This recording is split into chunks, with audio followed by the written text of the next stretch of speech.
नमस्कार, मैं हूं श्री चंद्रशेखर। शिव शक्ति में आप सभी का स्वागत है। 2014 के इलेक्शंस के दौरान प्रधानमंत्री नरेंद्र मोदी जी एक शब्द का इस्तेमाल किए थे, अच्छे दिन।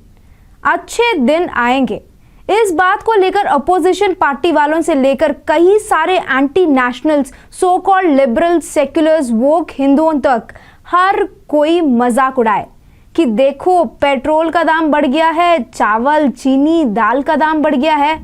लो भाई, यही है वो अच्छे दिन। पर मेरे मासूम हिंदू भाई बहनों, मोदी जी अच्छे दिन के बारे में कहने का तात्पर्य हमें आज पता चल रहा है।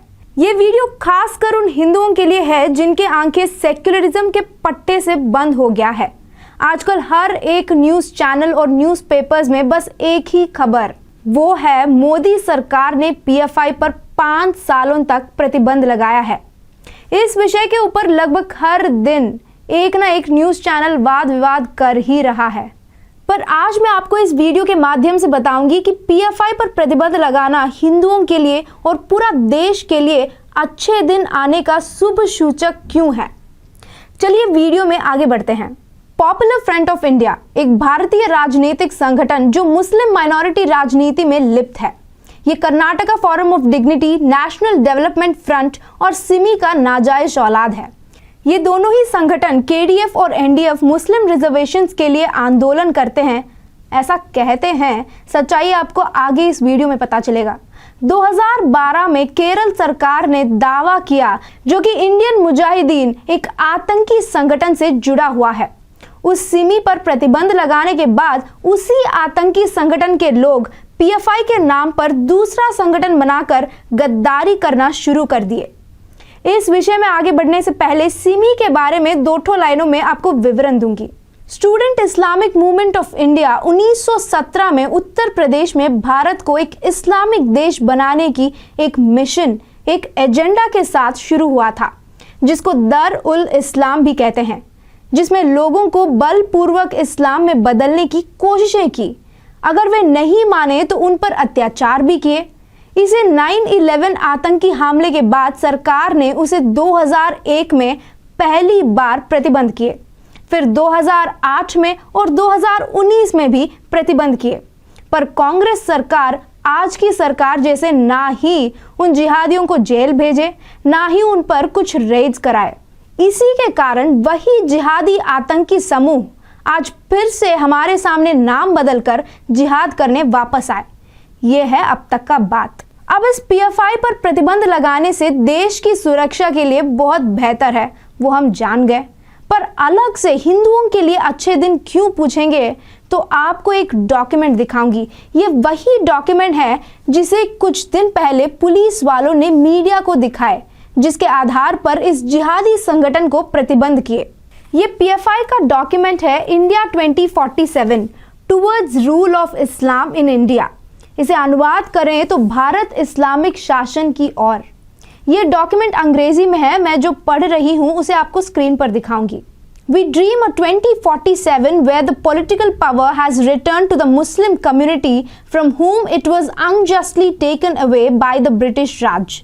इसे अनुवाद करने से ये जिहादी संगठन कह रहे हैं कि ब्रिटिशर्स मुगलों से भारत को छीनकर मुस्लिम समुदाय को अन्याय किए, इसीलिए वे 2047 तक फिर से भारत में इस्लामिक शासन लाने का एक लक्ष्य रखे हैं। यानी आज अगर पीएफआई को ऐसे ही छोड़ देते तो वो हिंदू जो मुगलई बिरयानी के पीछे पड़ रहे हैं, वे 2047 तक मुगलई बिरयानी के साथ साथ उस जमाने के जैसे किसी जिहादी के नीचे गुलाम होने का भी एक्सपीरियंस कर लेते। आगे देखते हैं। If we look into history of Islam, Muslims were always in minority, and for victory we don't need to have a majority.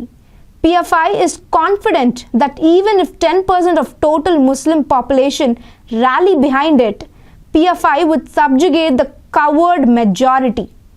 इसको अंडरलाइन कर लीजिए, coward majority community to their knees and bring back the glory of Islam in India। मतलब यहाँ पर उन्हें क्या चाहिए, आगे क्या करना है, इस बात पर पूरी स्पष्टता है। इसीलिए वे जिहादी अपने बच्चों को बचपन से ही सिखाते आए कि हमारा लक्ष्य है गजवा-ई हिंद। पर वही आप दूसरी तरफ हिंदुओं को देखेंगे तो पहले हम अपने बच्चों को हमारे ग्रंथ नहीं पढ़ाते। बच्चों को छोड़ो, माँ बाप ही खुद सपनों में जी रहे हैं कि हम हिंदू ही माइनॉरिटीज को दबा के रखे हैं अभी तक। ये सच है। उदाहरण के लिए कश्मीर फाइल्स को ही लीजिए।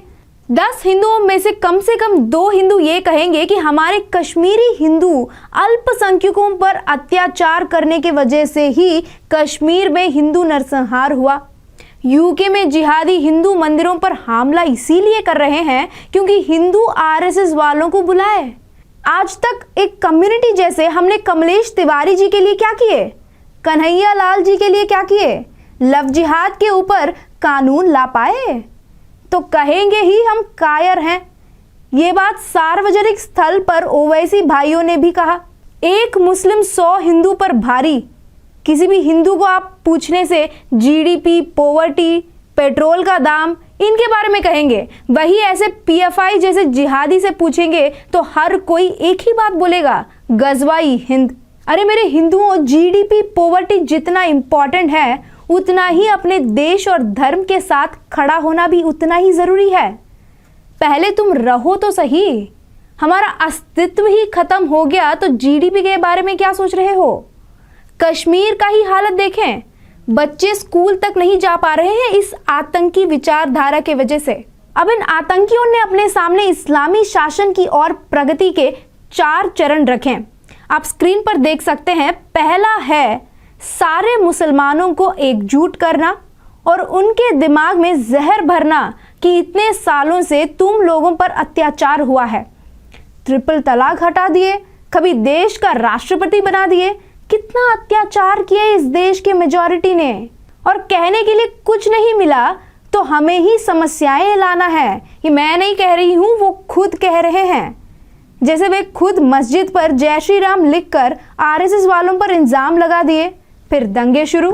और पहला स्टेज में ही वे सारे मुस्लिम्स के अंदर पहले मुसलमान फिर भारतीय वाला विचारधारा को फैलाना चाहते हैं। फिर एक कदम आगे बढ़कर उनको चाकू चलाना, पत्थर फेंकना और एडवांस्ड स्टेज में बम लगाना वगैरह सिखाया जाता है। दूसरा स्टेज है, मैं पहले डॉक्यूमेंट से पढ़ के फिर समझाऊंगी। Use violence selectively to demonstrate our strength and terrorize our opponents. अब वे वहां पर सफल हुए। उदाहरण के लिए नुपुर शर्मा इशू को ही लीजिए। कितना पत्थरबाजी हुआ, कितने गाड़ियां जलाई और अंत में कैसे कन्हैया लाल जी की हत्या की। क्यों अभी भी लगता है कि ये डरे हुए हैं। एक तरफ वे खुद हमको अपोनेंट्स कह रहे हैं और कुछ बोंधू गंगा जमुनी तहसीब की बात करते हैं। Use concepts of national flag, constitution and Ambedkar to shield the real intention of establishing an Islamic rule and to reach out to SC, ST and OBC। अब ये बात खासकर मेरे SC, ST, OBC हिंदू भाई बहनों के लिए है। यहाँ वे साफ साफ लिखे कि SC, ST, OBC को वे बस भारत में इस्लामी शासन लाने के लिए इस्तेमाल कर रहे हैं। असल में आप पर, संविधान पर या अंबेडकर पर कोई सम्मान नहीं है, दिखावा है सब। फिर तीसरा स्टेज है हिंदुओं को ही हिंदुओं के खिलाफ खड़ा करना। वही पुराना रणनीति, विभाजित करके शासन करना। वो कैसे, ये भी लिखे हैं। Split between RSS and SC, ST, OBC by projecting that RSS is an organization interested only in the welfare of upper caste Hindus। मतलब हिंदू ही आरएसएस को प्रतिबंध करें। सच कहें तो 80% हिंदू आबादी में 70% से ज्यादा हिंदू SC, ST ही हैं। इसीलिए ये हिंदू विरोधी संगठन हो या आतंकी संगठन, हमेशा कास्ट कार्ड खेलते हैं। अगर इस 70% हिंदुओं को अपने जड़ों से अलग करें और सो कॉल्ड अपर कास्ट वालों के खिलाफ करें तो इस देश से हिंदू खत्म। जब 70% हिंदू जो कि SC, ST जैसे श्रेणियों में आते हैं, अगर वे ही सनातन धर्म से अलग हो गए तो हिंदू इस देश में अल्पसंख्यक हो जाएंगे। फिर हम पर शासन करना उन्हें आसान हो जाएगा। ये है इनका agenda. Once in power, all important positions in the executive and judiciary as well as the police and army are to be filled with loyal cadres। अब इनका आखिरी स्टेज है अपने वफादारी लोगों को कार्यकारी में, न्यायांतर में, पुलिस और आर्मी में भर्ती करना। ऐसा करने से पूरा सिस्टम उनके हाथ में होगा। तब आराम से एक पुराना सा मंदिर को चुनेंगे, ये वक्फ बोर्ड का संपत्ति कहेंगे, अब वकील भी उनका, जज भी उनका, तब आराम से मंदिर तोड़ देंगे और वहां मस्जिद बना लेंगे। When we have enough trained cadres and stockpiling of arms, we would declare a new constitution based on Islamic principles. अब अंत में क्या होगा?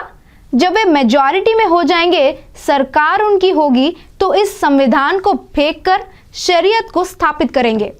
संक्षेप में बताएं तो भारत को एक और सीरिया बनाना चाह रहे थे ये पीएफआई के जिहादी। वे इस विचारधारा के खिलाफ खड़े 1-2% मुसलमानों को यह विश्वास दिलाना चाह रहे हैं, डराना चाह रहे हैं कि हिंदू राष्ट्र आने से भारत से उन्हें भगाएंगे। पर सच को कोई छुपा नहीं सकता कि अगर इस देश को, इस देश की संस्कृति को, हिंदुओं को बचाना है तो भारत सरकार को जल्द से जल्द भारत को हिंदू राष्ट्र घोषित करना ही एकमात्र समाधान है। अब कई लोग कह रहे हैं कि कई सारे मुस्लिम संगठन खुद मीडिया के सामने आकर पीएफआई पर प्रतिबंध के ऊपर सरकार का साथ दे रहे हैं। तो मैं आपको कह दूं, अगर सार्वजनिक रूप से आकर ये डॉक्यूमेंट जो कि पूरा का पूरा देश विरोधी है, तो कल परसों में एनआईए उन पर भी रेड करेगा और उसको भी बंद करेगा। तो इसीलिए वो थोड़ी ना इस वक्त कहेंगे कि हम पीएफआई के साथ हैं, बिल्कुल नहीं। तो बात यह है कि कई सारे पीएफआई जैसे संगठन आते रहेंगे और जाते रहेंगे, पर पीएफआई जैसे संगठन को बंद करने से काम खत्म हो गया ये मत सोचिए। हमें इस संगठन के साथ साथ इनके विचारधारा को भी रोकना है। एक और वीडियो में फिर मिलेंगे। जय श्री राम।